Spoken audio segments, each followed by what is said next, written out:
ఏమైనా నేను ఒప్పుకోనండి. వంకాయ కూర అల్లం పెట్టి వండితే అద్దరిందన్నమాటే. పొరపడుతున్నావు మండోదరి. అసలు వంకాయ వేపుడు చేస్తే ఆహా, స్వర్గానికి అంగుళమే దూరం.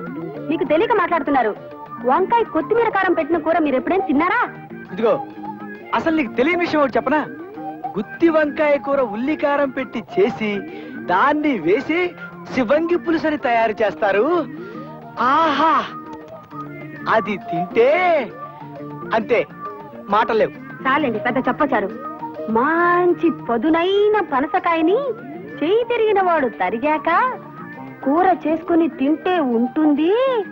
మీ జీడిపప్పులు అసలు ఎందుకు పనికొస్తాయండి?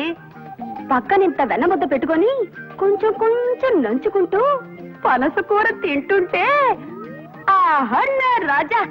వీళ్ళిలా కూరల గురించి పచ్చళ్ళ గురించి చర్చించుకుంటూ కూర్చుంటే కాపురం ఎట్టా చేస్తారు? నేను నాయనమ్మని ఎప్పుడవుతాను? అసలు